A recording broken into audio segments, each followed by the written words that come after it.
demonyo ang kauban ni Satanas diri sa iyo ka sa pagpahisalaan sa mga tao. Ragdag ka na. Muna nga dili ka tingala nga pagmanto sa tao tungod sa influensya sa datang mga espiritu, wala yun magmalantos. Kung kadaghanan sa mga tao, wala masayon nga ang datang mga espiritu ang tinuod ng mga bando ni kalibutan. Ngani kung sa niyaw ta, kung tanang kanila nga, kasi nagmando ni kalibutan, ang tubag yung nila, noon Diyos, mukha nila tubag. Tungod kayo sila masayon. Apan kita, usa, palihog sa inyong mga Biblia, diyan sa Epesos Kapitulo 6, sa inyong mga versikulo 12. Epesos 6, 12. Nagingon. Tungod kay kita, dunay pakikaway, dili batok sa dugo o punod, kung dili batok sa mga gobyerno, batok sa mga otoridad, batok sa mga magmamando, niningit-ngit nga kalibutan, batok sa tautang espiritu mga puwersa sa langit. Ay, anak, wala na agian man. Dito ra. Ganito nilang yung tao, bigyan niya kasaligan. Samit ang paglakaw, bisan ang pagtulto lang sa atong lakang, dili na ako mahimo, huwag na pamatod anak. No? Sunod sa unang kalibo katuig na pagmanto sa tao. Karoon ang pangutana. Ako na ba'y kasaligan bigyan? Kung aduna, kinsa po. Natubag nga igsuon nga uwi, aduna. Kung ang Biblia, nagsaysay po kung kinsa siya. Kung ang Diyos nga nimo pa mismo ang nagpili ka niya, kung naghatag o otoridad ka niya na magmando, dili kay ang tao mo inipili niya. Kung dili, ang Diyos mismo. Ako basakon. Diya sa Daniel Kapitulo 7, sa versikulo 13 o 14. Daniel 7, Kapitulo 13, o Kapitulo 7, versikulo 13, laktaw sa 14. Padayon sa 14. Nagingon.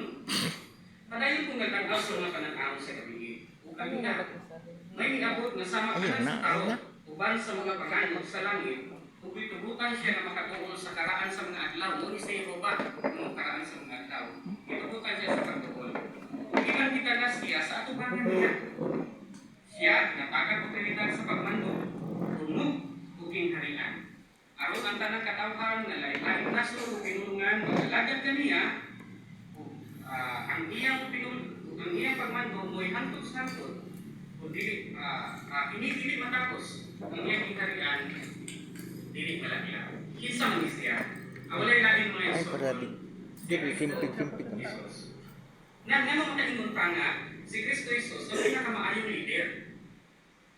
Unang rason na igsuon, sumala na sa atong gisgutan, sa ibo pa nga Diyos mismo ang nagpili ka Jesus, yung Mesiyas o Pangulo. Yan ang pangutana. Aduna pa pa'y labaw na nahibalo sa maglalalang, kung sa itudlo imong Pangulo? Wala na yun. Kung ano yung labaw pa niya. Ikaduhang rason, si Jesus adunay dalay kong mga hiyas na mahimo na itong sundodon. Kayo sa inyong mga Biblia, Isaiah Kapitulo 11, siya versikulo 2. Ngandang na nagingon. Kung maanaa kaniya ang espiritu ni Jehovah, ang espiritu sa kaalam o sa pagsabot, ang espiritu sa tambag o sa pagkagamhanan, ang espiritu sa kanibalo o sa pagkahadlok kani Jehovah. Kung siya malipay sa pagkahadlok kani Jehovah, dili siya mukong sumala sa makita sa iyang mga mata, o dili siya mupadlong sumala lang sa madungog. Inood mo igsuon kita, imong mga dili-hingpit, nanikamot yun, no, nga masuntog si Jesus. Apan sagad, kitang tao, kaya di man nag-hingpit, kung ano na tayo makita, may matungog, posible nga ako kayo siya mukman. Apan si Jesus, siya tunay pagka mapainom sa nun. Bisan pa nga, naaka niya, ang diskutan nila sa Biblia, nga kaalam, niya pagsabot, naabot niya ang espiritu sa tambag, pagkagamhanan, bisan pa niya na, kung sa ingon, dili gihapon siya, muhukom, umubadlong, sumala sa iyang makita o malungog. Tungod kay usa, kalipay niya ang pagkahadlok kanino ba. Niya mo nagipalingkamutan na hiyas, nato no, kung naigsoon, maglabi na yun, sa mga tigtumala niya ng mga asyano. Naginhanglan, atong sundugon ang mong hiyas ni Jesus. Ikatulong o, ang hingpit na sulundan ni anak, walay lain o, si Jesus mismo. Ikatulong, si Jesus nahigugma sa iyang mga sumusunod, ug iyan hindi pamatuan, pinaagi sa paghatag sa iyang kinabuhialang kanina. Pamatuod, Juan 10, 14 o 15. Juan Kapitulo 10, versikulo 14 o 15. Ayo, Ako ang maayon ng palagay. ha? Nakaila ko sa akong mga karniro. Ang akong mga karniro, nakaila ka na ko, sama nga ang amahan, nakaila ka na ko, ug ako nakaila sa amahan. Ug akong itubyan ang akong kinabuhi, alam sa mga karniro. Iyaw sa pagkakaon ang kapil sa 10,000 katao. Pinaagig nila krusong paagi. Pinaagi lang sa 5 ka tinapay ug 2 ka isda. Yan lang kana, maluluyon po niyang itabangan ang ubos ng mga tao.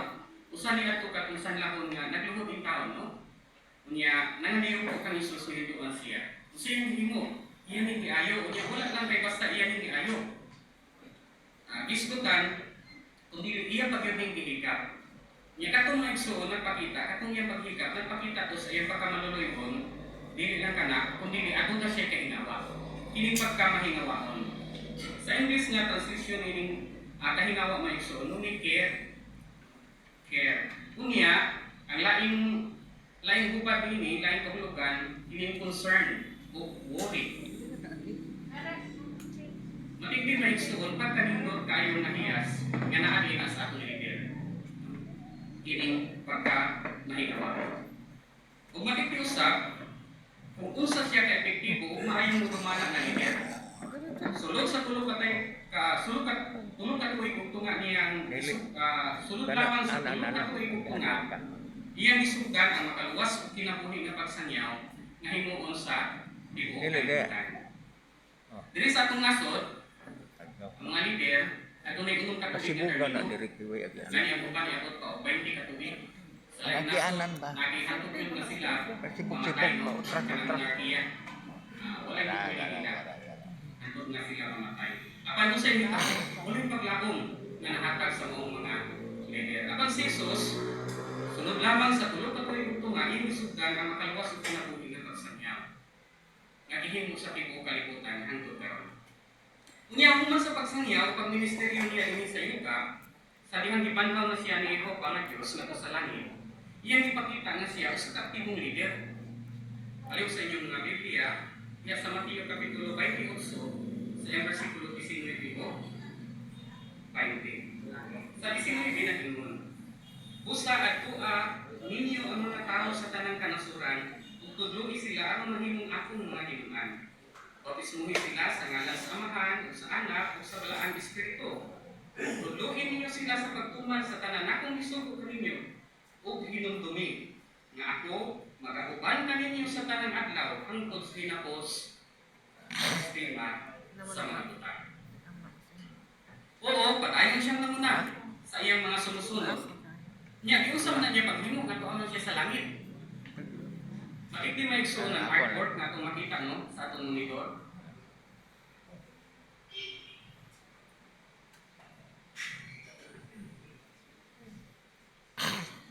Atong tanaw ng mga artwork.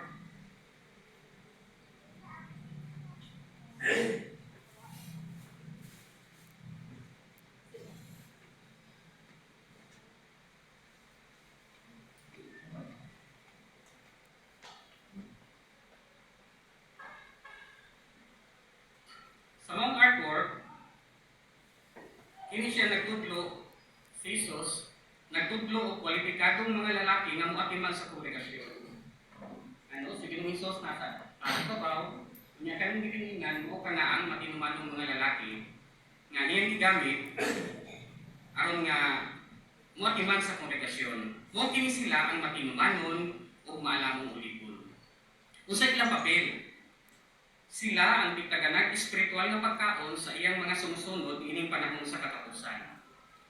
Kini sila mo gamay grupo nga nagtumala sa panimalay ni Jehova. Sa iyong pangilang buluhaton, isgutan nga bugat ang ilang responsibilidad. Nga naman, sanglit, ilang idumala ang yutanong bahin sa organisasyon ni Jehova. Doon sa mani, pag-aliman sa material ng kaptangan, pagdumala sa buluhaton, buluhatong pagsanyaw, o pagtudlo ka na ito, pinaagi sa kongregasyon.